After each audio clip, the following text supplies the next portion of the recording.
co-founder team. So with this, I would like to start first with just take you through a journey of how startups work. What is the current scenario of Indian startups in the Indian ecosystem, and why suddenly in past 3-4 years there is much a buzz about startups. So the most important thing for all of us is to understand that startup ecosystem now has a different perspective altogether. It has been looked earlier, it was not being supported that way, and that is why we talk about ecosystem, because there has to be ecosystem players. There has to be good support from the ecosystem players in supporting the startups. So just taking this further, and I would like all of you to if whatever is the question that comes to your mind, you should always not think that somebody external is coming and taking our session, so we should ask the question or we should not ask the question. My request to all of you is, your institution has taken such a good initiative by organizing this kind of session, bring an external's point of view to the platform. Please utilize this entire opportunity, and whatever more you would like to know, please do let me know. Maybe not in this session, but I may get back to you later and help you with it. So this is a famous saying by an Indian author, and he says that majority of the startups fail after some time due to lack of ideas to better their products, process, or services. That means the ideas don't fail, the implementations don't fail, but what fails is their own capacity to innovate with respect to their own products, process, and services. So if you want your startup to stay in competition, it needs to adopt a culture of innovation in its DNA. And that's the beauty of being a startup. Startup in itself is innovative, startup in itself are creative, and they have that passion, they have that out of box thinking approach, they have got that mindset of continuously innovating themselves. And that is why there should be chances of a startup surviving more as compared to what we see in commonly being told about in our ecosystem. So, not taking much of your time on other things, I'll just like to tell you some interesting facts and figures which I have taken from various sources. These are current statistics which I was able to collect, and it says that India happens to be currently to be the second largest startup ecosystem in the world, witnessing an year-on-year growth of 10 to 12%. And it's why it is so favorable to understand, or why it may not be a matter of pride for all of us to say that now we are the second largest ecosystem, but yes, it is a very very fair thing for all of us who are thinking of startups. Why?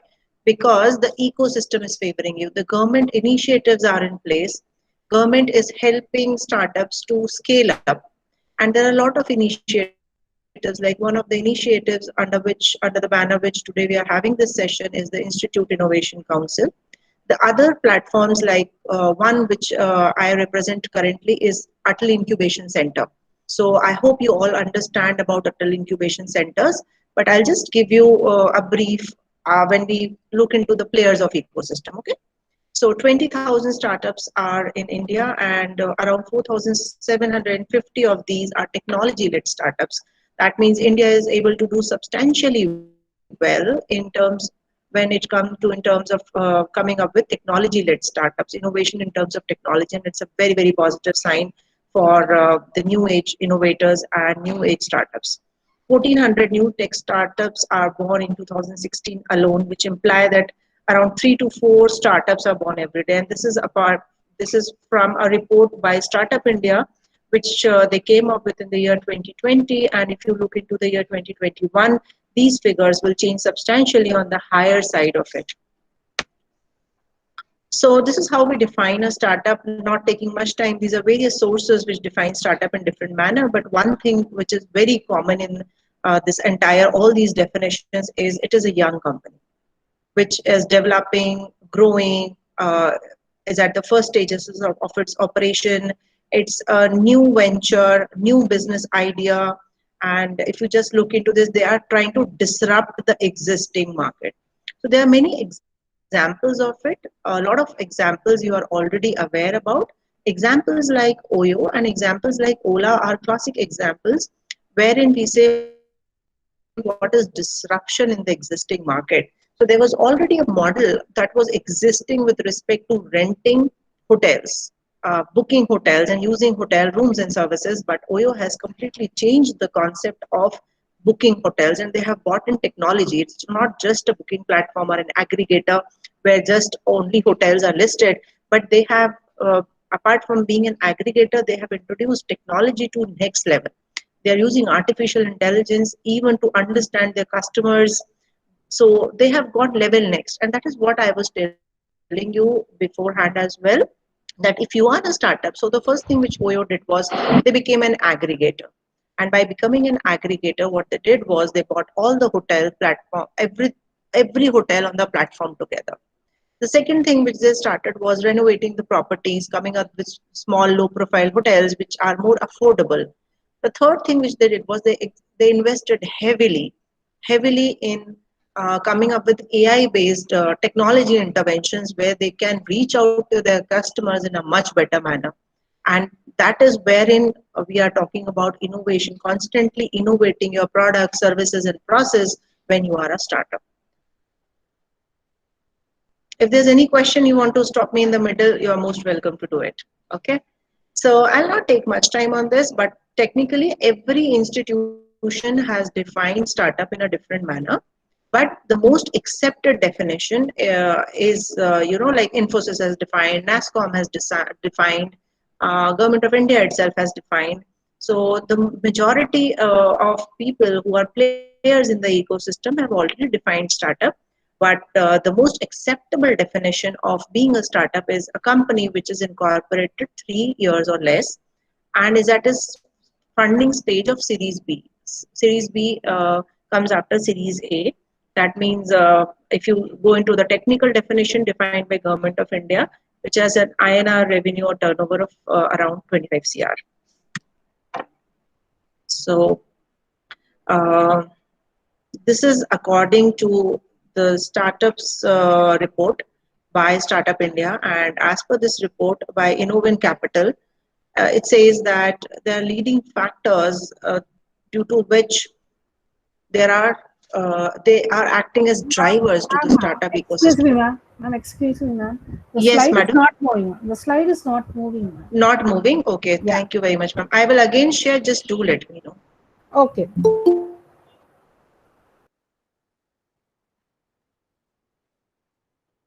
Okay, now is it moving?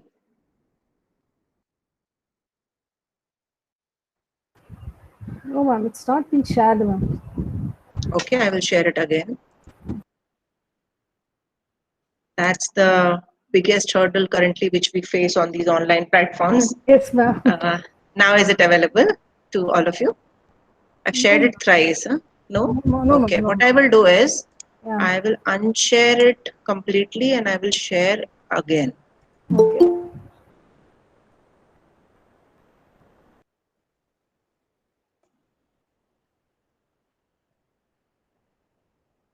Just give me a second.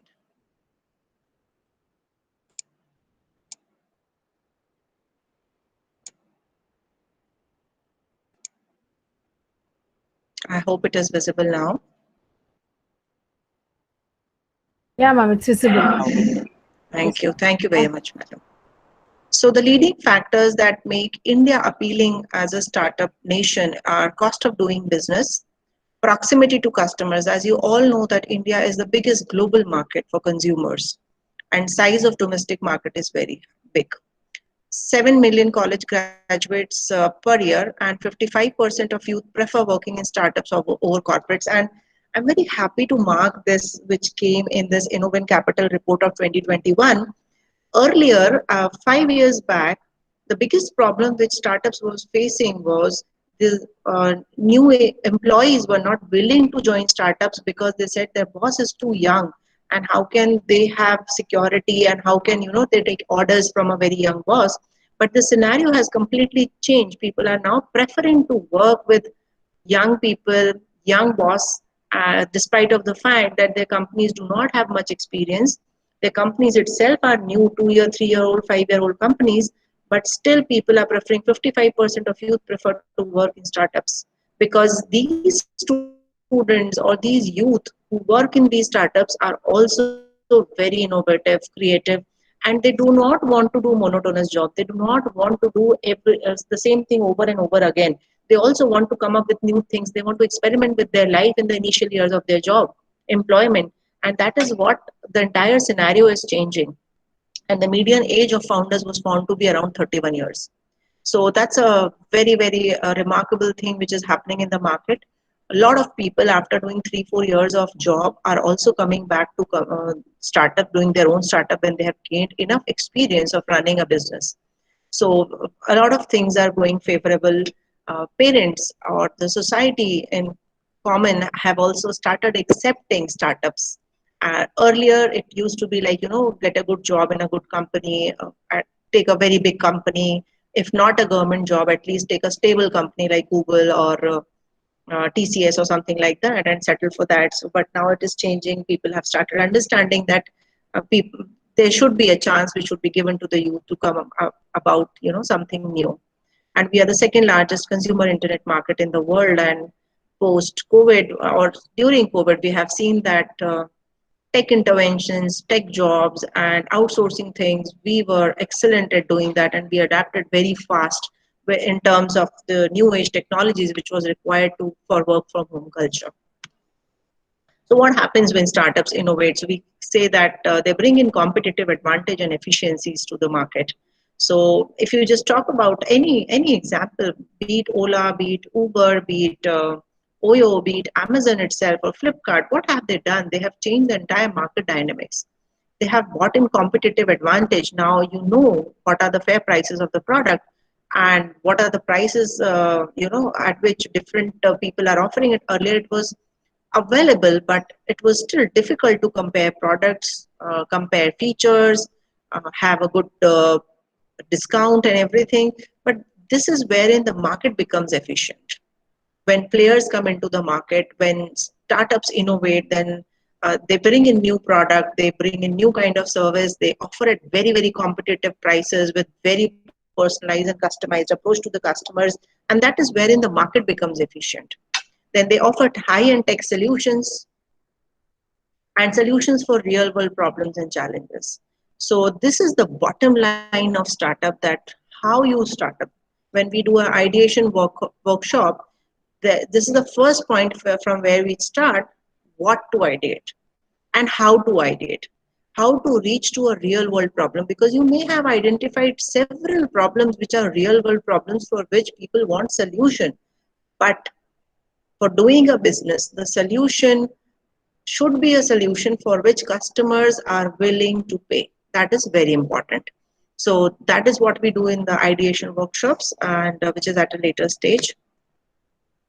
So what are the skills required for being an entrepreneur? As I've told you that people do 3-4 years of job and then they come back and they do their own ventures.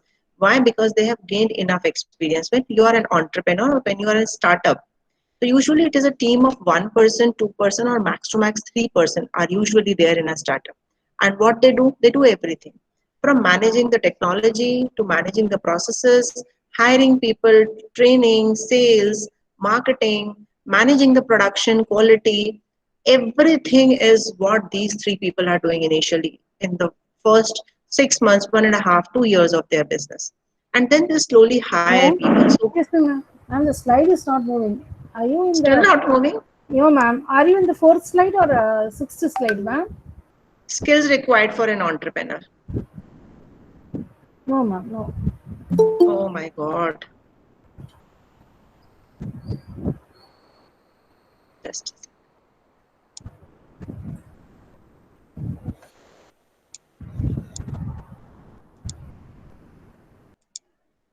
this is happening for the first time. It is showing so much problem. Okay, now is it visible? Coming, ma'am. It's coming. Yeah. Okay. Ma'am, you So what? press presentation mode, ma'am. F5 mode, and then it will Yeah. That only I did. Yeah, ma'am. Okay. So I just tell me now if it is moving. Okay. Okay, ma'am. Ma'am, you press it, I'll say it out. Next Yeah. slide, you move it and come back. And we'll say. Okay. So the skills which will be required by an entrepreneur will definitely require financial management, willingness to learn new things. Like I'll give you examples from the startups which I am mentoring over here. So they usually come with their own ideas. They're working on their idea. It may be a technology, it may be a medtech product, it can be an edutech product. So they understand what they want to do. They understand what are the skills required for developing their own technology, developing their own product, right? But they do not understand majority of the times how to prepare even a pitch deck. What is it that the customer would like to hear? So, like, there are several advantages of the same product, but the customer should be pitched for an advantage what he or she is looking for. So pitch deck is very important. Having a good team is very important. Preparing your finance and revenue models is very important, and that is wherein uh, they get support from the incubation center. But all said and done, you should also be able to learn. Like one of my startup is a very good, he's an excellent techie, and he has come up with very good IoT based solutions and AI based interface and everything. But then he realized that he's not a good sales guy. So whenever he goes and pitches somewhere, there's something which is always lagging. So finally, he understood that he has to study sales management, he has to study marketing, and he has to understand the concept, the model, how to pitch, what to do. So there's definitely a zeal which is needed, a passion which is needed, which you should have for having willingness to learn. You should be ambitious, creative. Perseverance is very important. If you're doing startup, nothing will happen overnight. If you go to 100 people, I'm really telling you, if you go to 100 VCs, read any success story. You can read success story of Shop Kirana, you can read even of Oyo itself. One thing that will stand out is if you go to 100 people, only one or two will respond to your ideas. And that is the level of perseverance which you should have when you are willing to do a startup. You should know what are productivity management tools, how to manage your employees, how to regularly check, because in a startup, it's a very small setup and you have to attain everything very fast. In business, there's a big setup, lot of people doing lot of work, so something or the other will definitely happen. But in startup, there's limited resources, there's limited fund, there's limited time, and you have to scale up very fast. So you have to understand what are the productivity management tools which I should be using, management skills, social media skills which I should be using to run my business strategy, be innovative, time management, and communication. So this is how you just do it, but it's very simple to say that it will require only these 6 steps, but there is much which you will need when you are doing an entire startup. You just the first step here which is told to us is identify the problem, then analyze the problem, define the possible solutions, analyze all possible solutions, select the best solutions, and implement the decision. So this is quite a theoretical framework of running it. Then comes two things: how you can think of a possible problem, or how you may come up with an ideation. So you have to, for that, you have to understand what you can do. So for that, you need to understand how many types of innovations are there. So we categorize them into two things. One is radical innovation, and second is incremental innovation. What is radical innovation?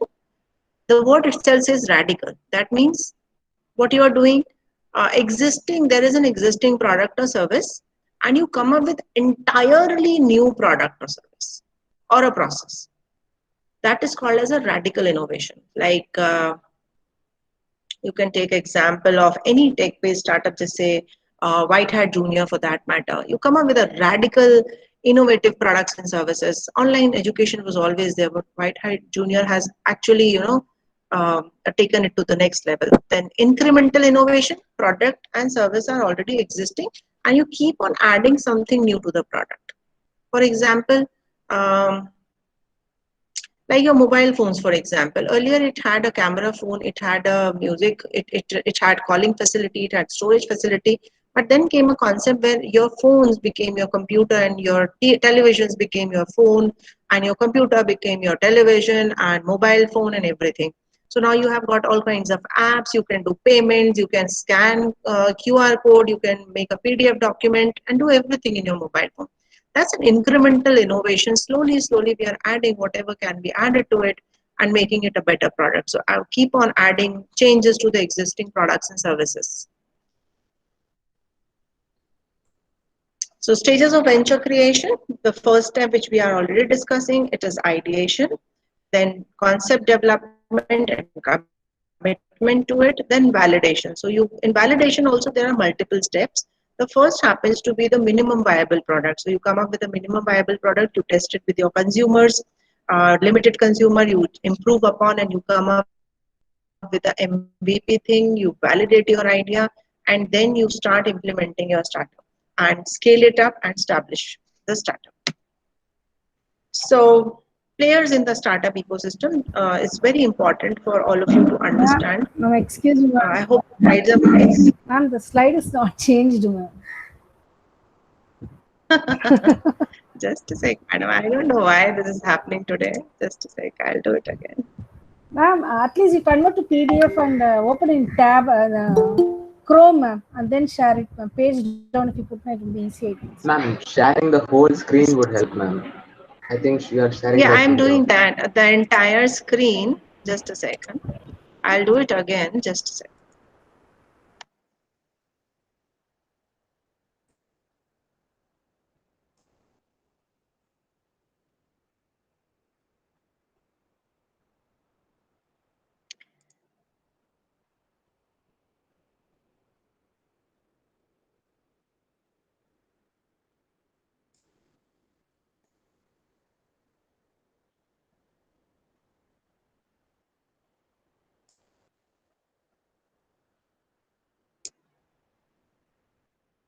Okay. Now is it visible? No, ma'am, no, ma'am. Yeah, yes, ma'am. So what I will do is, because we are facing problem many times, so what I will do is now, I will not take it in this slide mode. Okay. I hope this is still visible to all of you. So this is very important for all of us to understand the startup ecosystem, players in the startup ecosystem. Are you able to see this players in the startup ecosystem slide? Yes, ma'am. Yes, ma'am. Yeah, great. So there are startups, there are college, universities, and education programs like the one on the banner which we are having problem this entire event today. Then there are funding providers, and funding providers include people like government agencies. You include angel funding people. You include venture capitalists and other people. Then there is a concept of incubators and accelerators, which are institutionalized form of support agencies for startups. Then there are co-working spaces that give you working space and some amenities, but not facilities like mentoring, networking, helping you with business plans, connecting you with people. This is all you do not get in a co-working space. There are agencies, consultants, and freelancers, advisors. Then there are events, media blogs, government agencies. So a lot. So this is the scenario of startups from India. So these are the list of top 30 startups of this year. If you can see, this is a report of Startup India, this year report 2021, of 30 startups from India who are among the topmost list with respect to their funding. Either they have done a Series A funding or they have done a Series B funding, but they are in the top amongst funding. So, and these are all Indian startups. So this is the potential market and this is the potential of startups in India. If you just look into the top growing startup domains, EdTech, because of COVID, EdTech has taken suddenly leaps and bound growth, health and wellness, financial services and NBFCs, SaaS and remote working tools, Excuse me, ma'am. productivity tools. Yes, Excuse me, madam. ma'am. Ma'am, still the slide is not moving. Okay, so just a sec.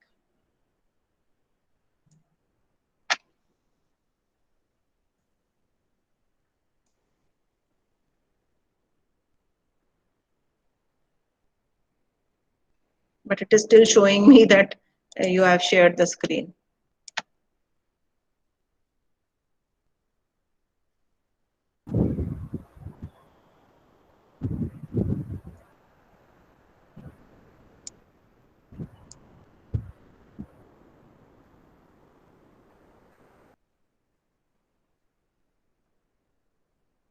Now is it visible?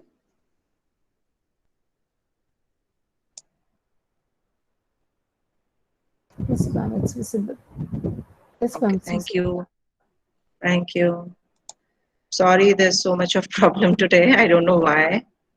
So you can see OTT platforms, online gaming, pharma, life sciences, pathology-based startups, and managed office spaces.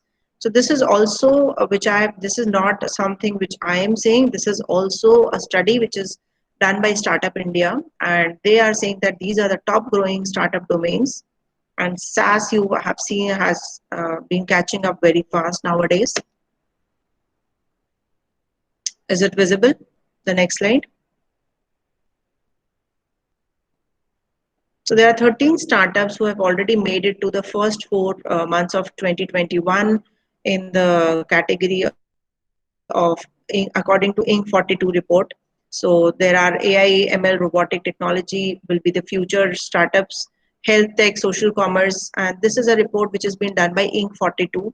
And according to them, these are the startups who are taking it to the $1 million club companies. These are few startups, and I think you can also make out few names like Misho, you must have heard of, Cred. A lot of advertisement related to Cred is going on. Urban Company, ShareChat. These are Farm Easy. These are companies you must have really heard of who are going to Series A and Series B round of funding and making it big for India. So this is not what I would like to cover today. Let's go to the legal and ethical steps for startups now. Okay.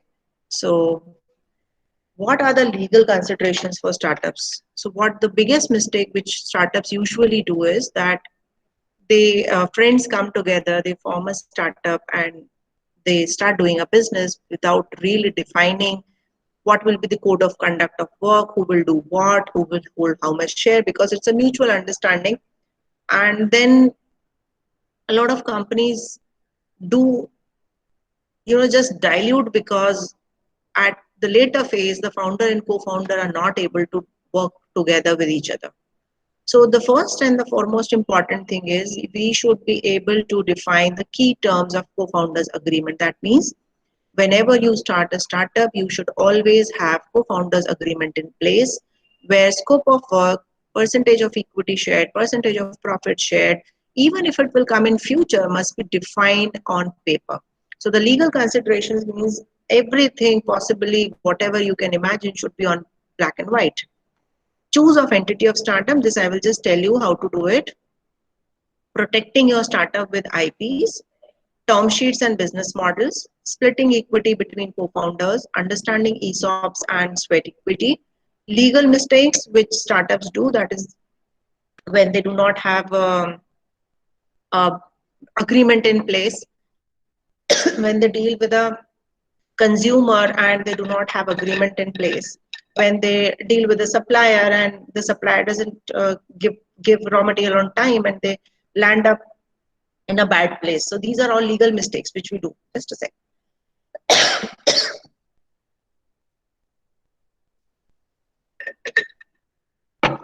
Next is privacy policy and website terms. It should be very, very clear to all of us.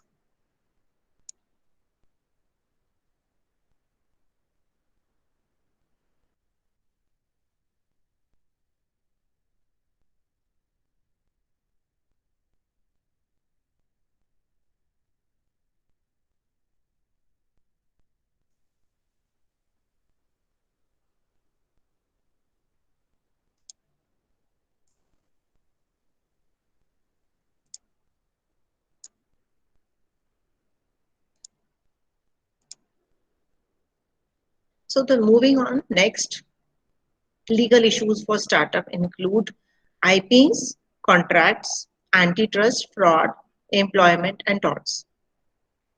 So let's see, first thing first, choice of entity for a startup. Just give me a second.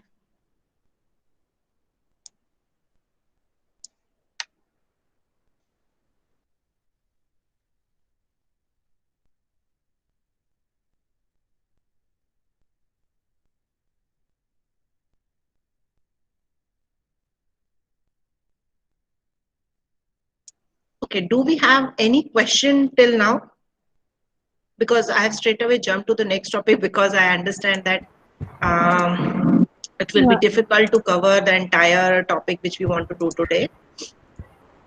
Can you, if you have any doubts regarding it, you can put forth. You can unmute your mic and go. Yes.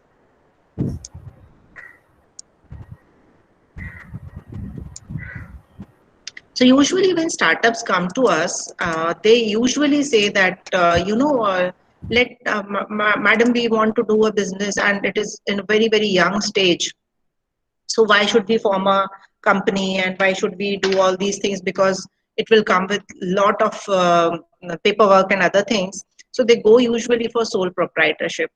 But if you ask me, what we suggest everybody is to go for a proper company formation, because when at later stages when you will want to have fun, when you want outside people to come in, there has to be a clear understanding about equity, and there has to be a clear understanding about how this money will be managed in your business. So there are four forms of primary forms of startup business. One is sole proprietorship, that means OPC is for very commonly nowadays it is called as OPC. You must have also heard this year finance minister has also announced in the budget that OPC, they are opening a one-person company. Startup can do a one-person company business so as to reduce the initial liabilities and financial transactions.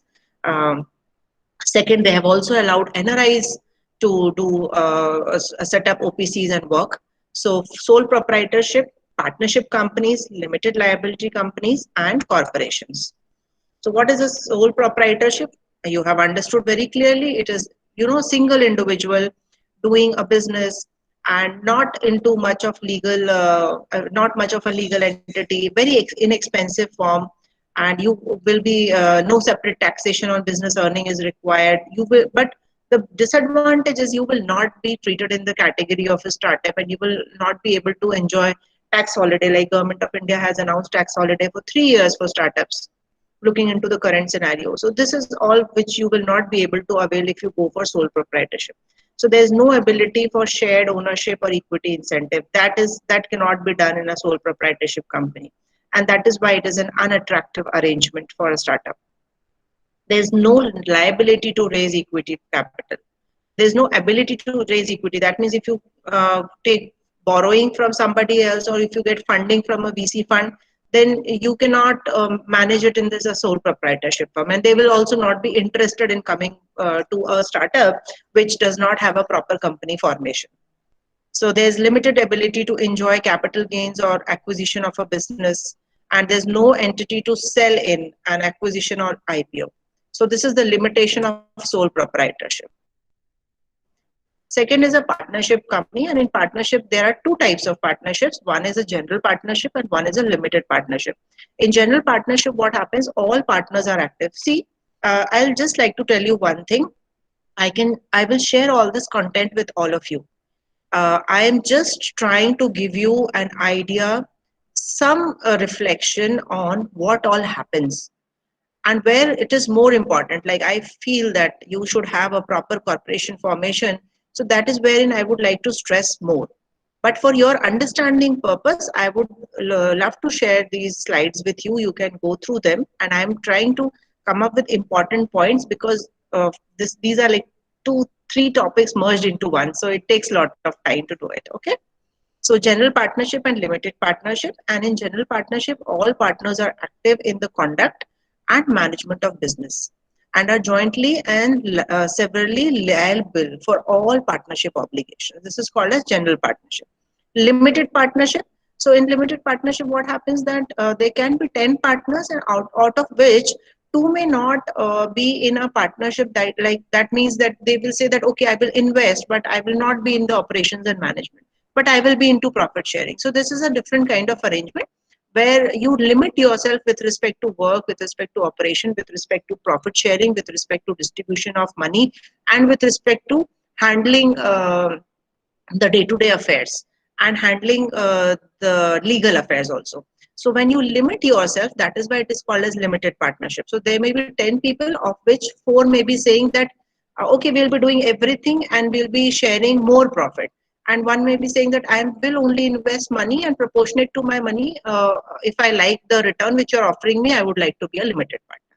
Okay. So, but why it is unattractive for conducting a startup for following reasons like shared ownership and equity incentives can be complex and burdensome. Why?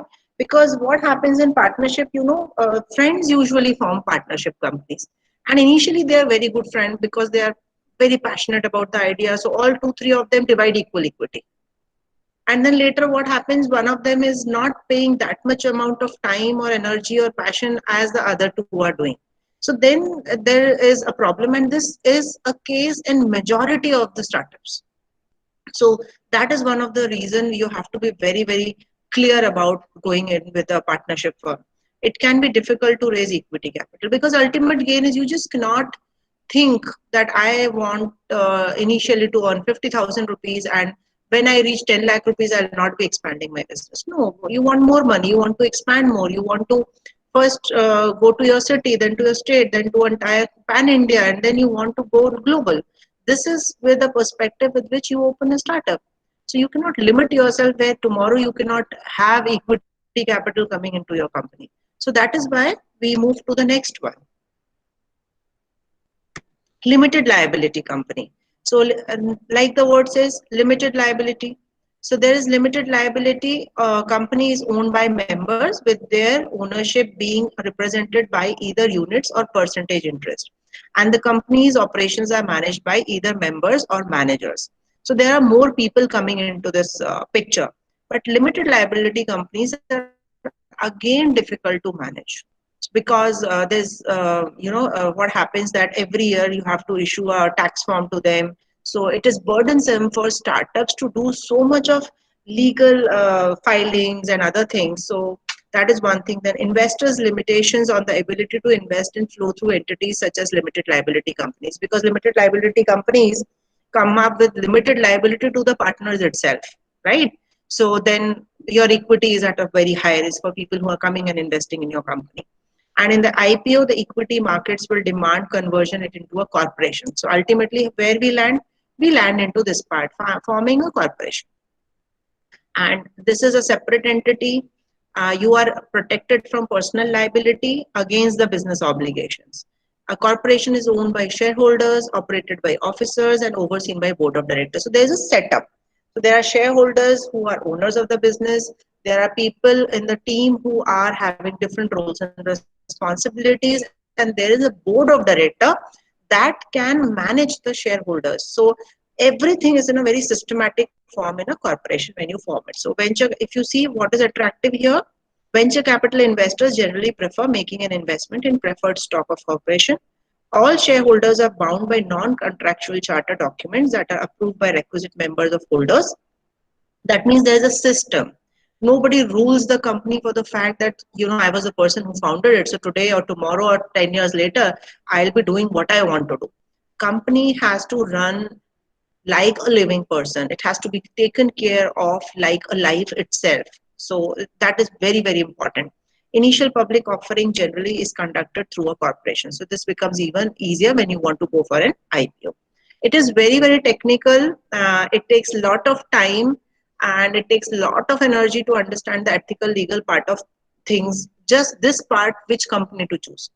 But what we suggest to our startups is that form a proper company, do all legal compliances. When you have formed a company, what do you get? You get a company registration number, which is called as SIN, company identification number. SIN you get. And that SIN is your identifier. Along with that, you get PAN, which is the permanent address of the company. And you also get a TAN. So these are the three documents which you need when you are running a startup.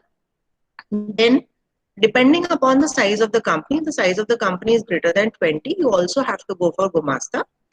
There are some states that will say ki even if it is less than 5, you have to go for Gumasta. So state regulations are different. But I'll tell you in startup community what happens. In startup community, you have to register a company. You should have a pitch deck. You should have a revenue model. You should register your startup in Startup India platform. Then you have to also register your startup in DPIIT, right? And this is the minimum. If you are producing something, if you are dealing in a product, you should register yourself on GEM portal of India. You should register yourself in other platforms that are supporting online platforms that are supporting institutional sales and other things. So these are the minimum mandates which are required to be done by a startup. And how it can be done, the best is like you have a IIC, you must also be having an incubation center, or you should be having a TBI, technology business incubator, in your college. So what you should be doing is you should definitely get attached. If you're doing a startup, do register and do associate yourself with an incubator. It will help you in every step. You cannot know everything. You may not know everything. It is not your job. Your job is to do a good startup. But the other things support like networking, mentoring, taxation, legal aspect, filing, all this can be supported by the incubator itself. So the next part is protecting your startup with intellectual property rights. So what are these intellectual property rights? You may have a design patent, you may have a process patent, depending upon the type of product service you're dealing into. So if you are registering a company, if the name is unique, you want a trademark, make sure you do it. Later you will regret it. If you need to have a patent filed, do apply for patent. What is the good news about patent? Because patent fees is high. So Startup India, why I've told you to register in Startup India? If you are a registered startup on the Startup India platform, you get the fee which you pay for getting your patent done is refunded back to you if you use the attorneys which are on the Startup India. So it's a very good platform built for startups. So if you are a startup, register in Startup India. You will get a ID from Startup India, and you will get access to their grants and challenges. Then, okay. So what I will do is I'll just give you some additional information now related to what you can be doing. So if you register in Startup India, what benefit you get? You get regular emails and notifications regarding whatever is happening in your state regarding startup initiatives. Like currently, if you go to Startup India platform, it will tell you that Maharashtra is going to run a Maharashtra Startup Week. So this can be true in other states also. So you come to know about grant challenges. What are grant challenges? Where you get grants. Suppose if you have come up with the product and you want to validate the product, test the product, and in the initial phases you may need 5 lakh, 10 lakh rupees, and not in case of biotech product. Other than biotech, you may need 5, 10 lakh, 15 lakh rupees. That is wherein the institutional and government support comes in the form of grant. So BIRAC runs a grant.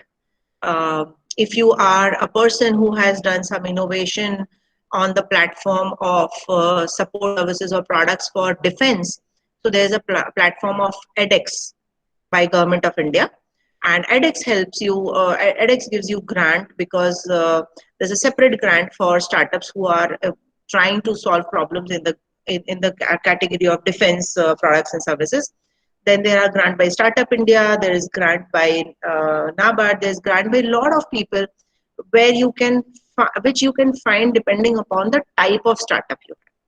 So it's a very big domain. I cannot cover it in an hour. But what I want all of you, just because you have got a little precursor on what all it is, and if you have any questions, if you want to ask anything, if you want to understand anything, you just let me know. If you have any questions, please kindly put for the questions. Ma'am, actually, we have this thing, ma'am. We have MSV incubation, and 2 of our students have registered in it and having a startup. But what is the difference between that SIN number you have, no, ma'am? Another thing they are saying it as TIN. 2 numbers are there, ma'am. It depends upon the profit, ma'am. Ma'am, see, for a simple registration, when you do a company registration, you get SIN, which is a company identification number. And when you are talking about TIN, it is different. It is used for taxation purposes. Taxation. TIN and PAN we use for taxation purposes, but SIN shows the identity of the company, existence of the company. Udyog one number has also been given. Udyoga, ma'am. Udyog some number is being Yes, given. Udyogadhar. Yeah, if you are into product and service, you should go for Udyogadhar. If your category of startup is social entrepreneurship, you should go for an NGO Darpan registration. Yeah. If your startup is into products and services, you should definitely register yourself in DPIIT. Participants, if you have So any questions, yeah, tell me, ma'am. yeah, so it's like, madam, it's like, with different startup, there is different need and different solutions. So that is why this has become, very easy because you have got such a good MSME based incubator. So in MSME based incubator, the benefit is that the startups are also getting funding for establishing their production lines. So a different state have different policies, and if they like for Madhya Pradesh has a core sector focus area of agri and food processing. So Okay. similarly, every state has a policy where there is a thrust area, and in that thrust area, they give additional support to startups. Okay. Okay. Okay, ma'am. Yeah. So anything which you would like to know, or Yeah. Yes, Bhavani, you have any question? Means please ask. If suppose I'm starting my food startup, like my own thing, and if I want to have quality checkup lab, so quality checkup lab itself we need to import many money, no ma'am. So like if I myself develop a new technology to find some uh, detecting technique for that food, so uh, I can give certificate for my product, ma'am. Is that it is good quality like that? okay. So there are two things which I have understood, Bhavani, from your question. One, you want to innovate something in terms of food, and second, which I have understood is you want to also do some kind of innovation with respect to the technology you want to utilize for food production. This is your question, I believe, and you're talking about certifications and other things. Like we are checking quality for that food, ma'am. So like I am Okay. itself checking quality. Quality means in my Okay. company. Yeah. So I'll just add on and then you can correct me further. Okay. So, Bhavani, when you are into food, then for India, the minimum benchmark standard is you have to have a FSSAI certification for your from your state. So even if you are testing the quality of your product, but it has to be approved by somebody. Like if it is a medtech product, you have to go for a FDA approval. You have to go for a CISR approval. But because what you are focusing upon is a food startup, you may be processing the food. You may be doing something. You may be maintaining good quality, but for that entire process, you have to have a FSSAI number. For Indian food startups, it is mandatory. And now again, depending upon the scale at which you are operating, you can decide upon what more add-on. Like if you want to sell it on Amazon, your product may be very good. It may be a very quality product, but if you want to list that product on Amazon, they will say, okay, if this is a food product, these three things we want, and that you have to do if you want to sell on these platforms. And India is currently, I must say that it is still in a developing phase, where in terms of food regulations and food, information and other things, there are still not very strict norms. But be prepared if you want to be a startup in this domain. Always remember when you are doing a startup, you have to act local, use local resources, but you have to think global. So when it comes in terms of standards, you have to see internationally raised standards you have to come up with. Like in case of vaccine, you have also seen what is happening. Every country has produced their own vaccine, and then now these trial testings are going on. But internationally tested vaccine will be the finally approved vaccine for every country. Like currently for Covaxin, a lot of countries are saying we will not acknowledge it, especially US is saying we will not acknowledge it as a vaccine. If Covishield is recognized by 130 countries across the world. So you please understand that when we do a business, we have to think global, not only in terms of market, but also in terms of standardizing the product, quality of the product internationally. I hope I have answered your question. So there's a question how to effectively make use of MSME Atal ACIC setup and sustain the incubation. Is more the partnership with many companies along with the host institute desirable to go alone or to have a limited partnership is ideal candidate? Okay, so there are two, three things which you have merged in this question, Madhu. I'll just like Dr. Madhu, sorry. So I'll just like to tell you, I'll just break this question and I'll let you know. So how to effectively you make use of Atal incubation centers and MSME and ACIC. So ACIC, I'll tell you, ACIC is for young innovators and technocrats who have come up with some new products and services and they are looking for initial grants to validate and prototype completely. So it is given to young innovators. It is not an institutional fund. It is an individual fund given by Government of India under the AIM scheme. So if you go to AIM, Atal Innovation Mission, aim.gov.in, I'll just type it over here. You will find the ACIC scheme, and every year the application opens, and in that you can apply as a young innovator and a young scientist, and you can get the funding. Number two, Atal Incubation Centers. So there are around 40 plus Atal Incubation Centers established by Government of India, supporting startups in their local ecosystem and in their states. The best thing to go with AICs is because they are not limited by state or not limited by country, and they have got a network of entire country along with them. So that is one benefit of going with Atal Incubation Centers, and they help you with seed funding. So up from a minimum of around 50,000 rupees to 10 lakh rupees is a kind of seed funding that Atal Incubation Center can give you. Second, they help you with mentoring, networking, and scale up because they have got their own aspirational, plans to support the startup and make sure that these startups are able to scale up faster. Third is MSME incubators. So MSME incubators have also got funding. Different states have got different kind of funding. Like for majority of the states, they are saying that up to a capital of around 10 lakh rupees can be given to MSME based incubator who are in the food production or some kind of production cycles.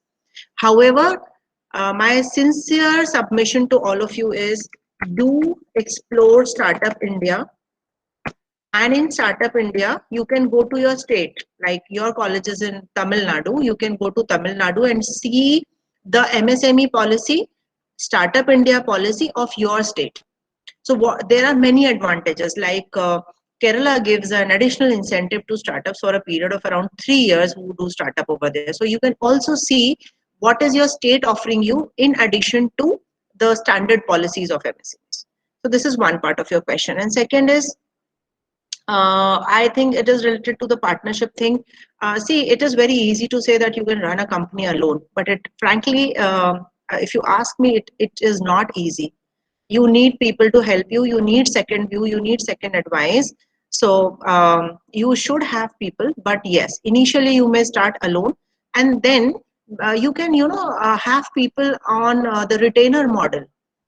Like one of the startups with which we are working, we have told them because they are a medtech product, so they are a team of 2 people and they need new people. So what we have told them that, take people on retainership for 6 months, give them a agreement. That is what we are talking about in legal and tech startups. Give them an agreement that this is what is expected out of you in 6 months. This is what you have to accomplish.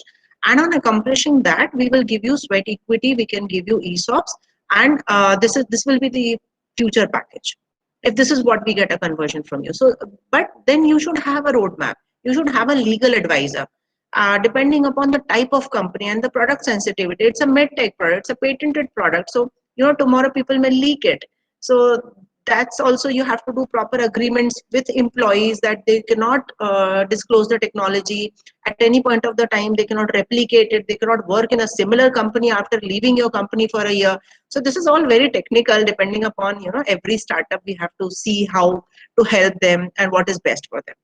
So Dr. Madhu, I hope I have answered your question. Okay. Anyone, ma? Any questions? If you have any questions, please. Okay, so if there are no questions, Padma Madam, I would like to thank you for this opportunity, and I would also love to explore whatever support we can extend to your incubation center or Institute Innovation Council in future. Yes, and correct. this was just the first interaction. And whatever is, there may be specific need from your students who may have been at prototype level or something like that. So if in any way our incubation center can help the students, it will be wonderful. We'll love to do that. There's a hand raised by somebody. If you want to ask a question, please ask your question. Anyone, ma? Who's that?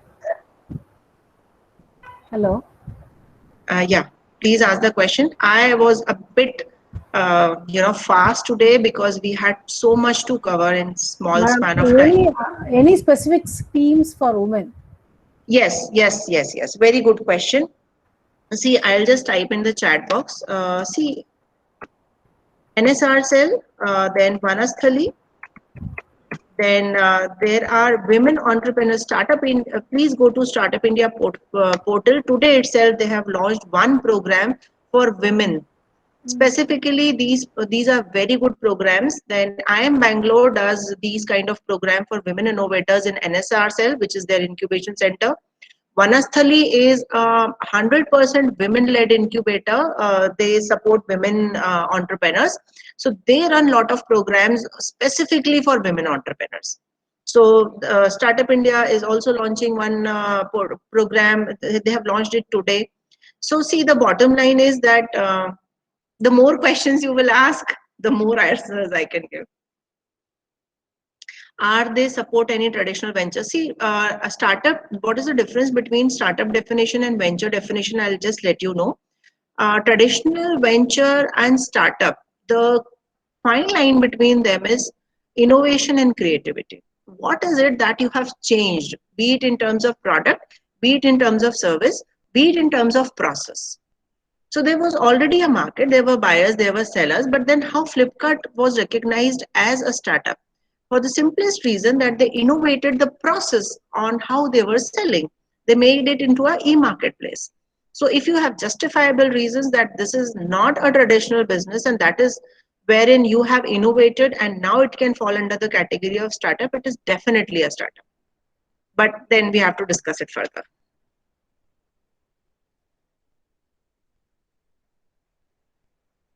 So women programs are very good programs. Even there are international accelerators that run these programs for women. There are programs that are being run by Bill and Melinda Gates Foundation. There are programs which are run by, there's an understanding between India and Sweden for running this kind of program. So there are a lot of platforms where women get a lot of incentive, be it loan, be it training, be it helping the startup, everything. There's a lot of facilities for women. So you must explore it. And one thing I would like to add upon, because you have asked this question, when team come to me and they say we are a startup and everything, and I always ask them, do you have a female founder, co-founder with you? Because therein you get a lot of incentives from the government and you get a lot of support also from the government for having a female women-led startup. So do try. I'm not saying it's a mandate and I'm not saying that you should do it, but I'm saying that if you have somebody in your core team and is dynamic person, women-led entrepreneurs get more support. Okay, so there are no questions popping up. Yeah. Thank you. Thank you very much, ma'am, for the wonderful session. Thank you, ma'am. We have learned more. Yeah. We'll meet more sessions also, ma'am, in future. Of course. Thank you very much. Good day to all of you. Stay safe. Yes. Thank you. Now I have given the feedback link. Just fill the feedback link. I have posted the feedback link in the chat box. Just fill the